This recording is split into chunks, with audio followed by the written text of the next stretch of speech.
So do I simply go for like a pirate intro with something like "Yar mateys, welcome to another Warframe review"? Or do I go for a Davy Jones reference? Do I sing a pirate song? Maybe I could do the Release the Kraken joke. Or I could just recolor his Tentacle Swarm pink and do a little tee-hee intro. Or I could just...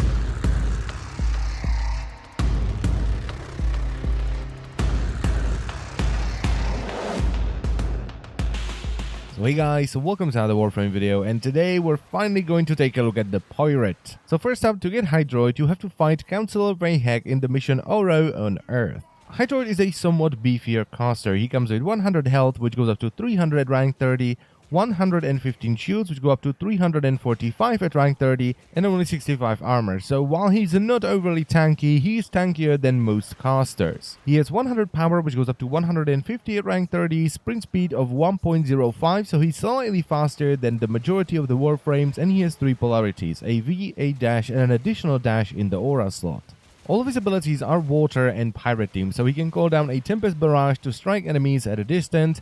He can turn into a wave and rush through the enemies, knocking them down, or he can turn into a paddle and simply drown the enemies. Or ultimately, he can release the Kraken and summon his Tentacle Swarm to flap enemies about. And releasing the Kraken is also his passive ability, because his melee slam attacks, charge attacks with gunblades, and melee combos that have slams have a 50% chance to lure out a tentacle that will last for 15 seconds. And these tentacles act just like the tentacles you get when you cast his ultimate ability, Tentacle Swarm, and they're also affected by its augment. Now, speaking about augments, you can get all the augments for his abilities by either reaching the rank of Genius under the Cephalon Suda Syndicate, or the rank of Flawless under New Loka, and each cost 25,000 standing. Now, before we take a more in-depth look at his abilities, I just want to apologize for any frame rate drops during this video, because while most of the frame rate issues with Hydroid have been fixed, every now and then, especially if you're using Tentacle Swarm, the frame rate will drop. And unfortunately, there is nothing I can do about it. So Hydroid's first ability is called Tempest Barrage, where Hydroid marks a location and calls down what is essentially water artillery. Because once you mark a location, water balls will start bombarding a 10-meter radius around the marked area at the rate of 4 bolts every second for 5 seconds. Now, each bolt does 150 impact damage, which is affected by power strength, the duration of the barrage is affected by power duration, and the radius of the barrage is affected by power range. Now, you can either tap the ability button, which will cast the barrage right away, or you can hold it down, which will highlight an area around your crosshair, which will show you where the barrage is gonna land. And once you decided on the location of Barrage, just release the ability button. And finally, you can recast this ability while it's already active, so you can bombard multiple areas at once. Hydroid's second ability is called Tidal Surge, where he transforms himself into a wave and charges 30 meters forward in 1 second. Now, if there are any enemies within 6 meters of the wave as you're surging forward, they will be knocked down and deal 300 impact damage, and it also kind of pops at the end when you finish charging forward, and that will deal 300 slash damage. And the slash damage diminishes with distance. Now, all the damage done by this ability is affected by power strength, your speed is affected by power duration, and the radius in which you hit enemies is affected by power range. So no matter what you do, the maximum distance traveled will always be 30 meters.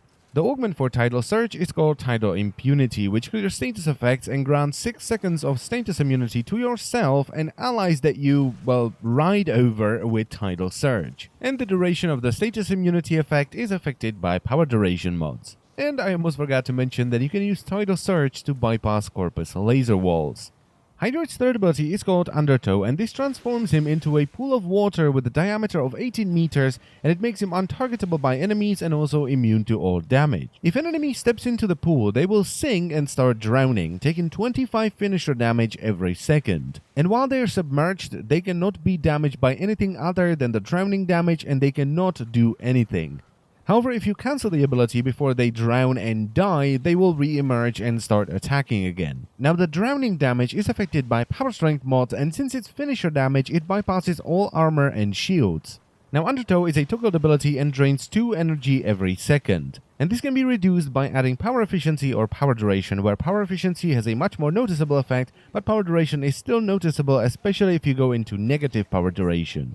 And it also prevents you from gaining energy from most sources like Trinity's Energy Vampire, Generic Passive Ability, or Energy Siphon. And of course, the diameter of the pool is affected by power range mods. Now, this ability is just awesome because it also submerges your companion, and even though they're still vulnerable to explosions like bombard rockets exploding near the pool, it's not that big of a deal because when you're submerged, you are untargetable, so unless someone is standing right on top of you and is baiting bombards to shoot rockets at you, your sentinels will be safe as well. Turning into a pool also doesn't interrupt reloading, so you can start reloading, turn into a pool, reload in peace, and then emerge with full magazine, which is awesome. And it also has incredible synergy with Frost's bubble, because the enemies can't shoot through the bubble, and if they try to run in, they will sink and drown. Now, the augment for Undertow is called Curative Undertow, where all allies that step on the pool will heal 30% of their maximum health every 1.5 seconds. It can also heal you, but for only 10% of your maximum health every 1.5 seconds, and the healing percentages are affected by power strength mods. However, there are two downsides for this augment. Number one, it cannot heal sentinels, and number two, every time you heal an ally, it will drain 5 energy from you, and you cannot reduce this with mods. And this makes the synergy with Frost's bubble even better, because as long as you're standing in the bubble, no enemies can shoot at you, they can't melee you, and you will also get healed for 30+% of your maximum health every 1.5 seconds. And Hydroid's fourth and final ability is called Tentacle Swarm, where Hydroid summons 12 tentacles that emerge from all surfaces within 20 meters of a marked location. The tentacles will try and spawn right under enemies, and if they do, they will deal 300 magnetic damage to them. Each tentacle will flail around for about 20 seconds, and if an enemy gets too close to it, the tentacle will capture him and start smashing him on the floor. This deals 200 finisher damage every second, and if the duration of the tentacle runs out and it still has an enemy captured, it will deal 300 magnetic damage once again. All damage done by the tentacles is affected by power strength mods, the spawn radius range is affected by power range, and the duration of the tentacles is affected by power duration. Now, the problem with this ability is that the tentacles can spawn in the most random places. They can spawn on the ceiling, they can spawn high up on walls where they can never reach an enemy, and while you can still recast the ability while it's already active, which will reset the tentacles and spawn them again, it's still an issue because this is an ultimate ability, and without any power efficiency, it costs 100 energy. And this is why a lot of people that want to play with Tentacle Swarm go for negative range. Because negative range makes the area in which the tentacles can spawn much smaller, so you have more of a control over where you're gonna spawn your tentacles. The augment for Tentacle Swarm is called Pilfering Swarm, and the description is actually incorrect because it's not enemies that are killed by the tentacles, it's enemies that are killed by the tentacles, yes, but it's also enemies that are killed while being held by the tentacles have a 100% chance at additional drops. Now, this doesn't mean that when a tentacle kills an enemy or you kill an enemy that's being held by a tentacle, it will drop something. It just rolls the drop chance twice. So if there's an enemy that has a 50% chance to drop something, when you kill him, he has a 50% chance to drop something. But if he's killed by a tentacle or while being held by a tentacle, it will roll the first 50% chance and you either get a drop or not, and then it will roll it again.